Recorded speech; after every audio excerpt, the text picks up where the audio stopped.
The hard mode brought some changes to each of the King's Fall raid encounters, some more significant than others. Today we'll go over those changes along with any strategic adjustments that you might need to make.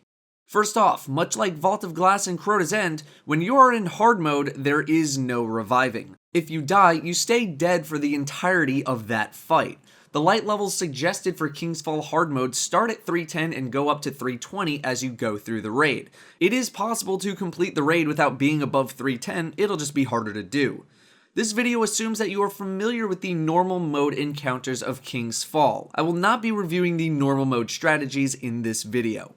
For the Prove Your Worth encounter, the only thing that really changes is that later in the fight, when the waves of 2 melee knights start spawning, one of those knights will be a major knight, so it'll have more health. Your strategy for this encounter does not really need to change other than calling out when the major knight spawns and focus firing it down. For the War Priest, the main mechanic behind damaging the War Priest remains the same. The brand and aura work in the exact same way as they do in normal mode. It's just that now, if the War Priest absorbs a monolith, aka the giant thing that you hide behind when the Oculus comes, he will gain a special ability. The ability he gains depends on which monolith gets absorbed. The center monolith will give him the Taken Hobgoblin Guided Beam attack, the right monolith will give him the Taken Captain Darkness Orb ability, and the left monolith will give him the Taken Centurion Axion Dart ability. He can gain multiple abilities if he absorbs multiple monoliths, so the longer you take to kill him, the stronger he becomes. I don't know of many groups who take all 4 damage phases to kill the War Priest on normal mode, and the War Priest appears to have the same health as normal mode, so if you can bring him down in 2 damage cycles, this encounter really should not change too much for you. Make sure you're cycling Weapons of Light and Black Hole Shadow shots on the boss as needed. My group used a Touch of Malice strategy to bring him down in 1 damage cycle, where you stack Blessing and Weapons of Light together and just go crazy. That's also something to consider. The speculated challenge mode for this boss, if it actually is a thing, is that you'll have to defeat him while he has every ability, but I imagine they might gate his health per cycle. I'll have a guide up on that if it becomes a reality in the future if need be. Golgaroth has 3 changes, 2 of which are very minor. The first change is that while in the pit, Cursed Thrall will spawn more often, and when the Taken phase starts, more Taken Thrall will spawn compared to normal mode. To remedy this, have a player assigned to killing Cursed Thrall and Cursed Thrall only until you are more comfortable with the encounter. Next, Golgaroth will now shoot 4 orbs of venom at the focused target instead of 3. Finally, a new mechanic has been introduced called Unstable Light. At random, this debuff will be applied to a player in the pit.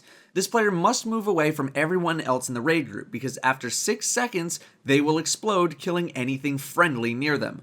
The player with Unstable Light will not suffer any damage.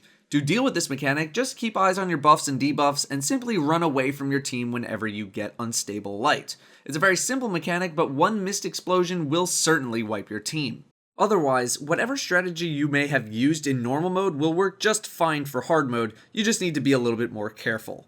The Daughters of Oryx only have a very minor change. Whenever a hymn or dirge is completed, the next one will start right away instead of having a 20-second buffer. This means that you need to be ready to go much faster than usual. You won't have any time to set up.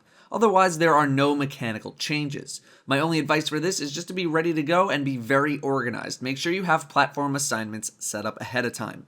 Oryx only has 1 addition to the encounter, but it's one that might drive your group crazy. In hard mode, 4 Light Eater Knights will now spawn during the brand phase of the encounter. They operate in the same way the Vessel of Oryx does. All they want to do is eat corrupted light, although they will attack you if you get close. They're basically just 320 light melee knights, but they move pretty quickly. Otherwise, the encounter does not have any other mechanical changes. The knights spawn in a very specific pattern. Here's a map of the Oryx area, and we'll label the platforms as so, 1, 2, 3, and 4. Let's say, as an example, the first ogre spawns at platform 4. The Light Eater Knight will spawn a few seconds later on the opposite side of the room of the platform where the ogre spawned. So if our ogre order is 4, 2, 1, 3, then the knights are going to spawn at 3, 1, 2, 4. They're also going to spawn on the outside corners of the map, basically on the other side of where the ogre spawned. Then they are going to cross over to the other side to take the corrupted light. So 3 is going to run to 4, 4 is going to run to 3, 1 to 2, and 2 to 1. They'll cross closer to the middle of the room. They won't run along the outside. It's a lot to pay attention to. Players on the plates need to make sure that they're paying attention to the other enemies that are spawning during the ogre spawning session instead of just zoning out after they kill their ogre. Right now, while players are at lower levels, everything is way more lethal, so clearing even a couple of acolytes is going to be very helpful in the long run. Acolyte eyes should be a priority kill target.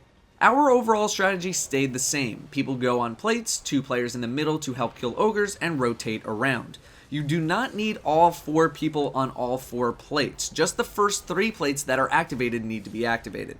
However, we struggled with ogre damage because our light levels were much lower than the intended level, which is 320, so we needed to make that up. We opted to use a Defender Blessing of Light, Ward of Dawn, and Touch of Malice. This gave us enough damage to be able to handle everything that we needed to handle because at such low light levels, everything is a major threat, and not having everything completely dead, especially something like a Centurion, is very bad. An Axion Dart from a Centurion has the potential to one-shot a player at low light levels, and one person dying in the Oryx fight is essentially a wipe. You can usually start the fight with snipers on the ogres and be alright, but if you run into ammo problems, that's when Touch of Malice becomes very valuable. After you stun Oryx, another thing you can do is clear ads quickly and not leave the aura until most of the ads are dead. This might take some extra time, but Oryx will typically stay long enough for you to be able to clear away a lot of the ads, then run to your Corrupted Light, assuming you do this in a somewhat timely fashion. The only thing you need to make sure of is that the aura player is constantly shooting Oryx. If you're not shooting Oryx, then he's not going to take any damage from the explosions. If you have Vanish and Smoke available, definitely splash that onto your entire group before running for extra safety. These changes essentially just make the Oryx fight much more demanding than it was in normal mode, entirely execution based. I would highly suggest bringing more Titans and Hunters than Warlocks, as Ward of Dawn and Shadow Shot are incredibly valuable in these encounters. Those are the hard mode changes to King's Fall. I'll have my thoughts on the hard mode changes along with a special guest in a video in the near future. Thank you all very much for watching, and good luck.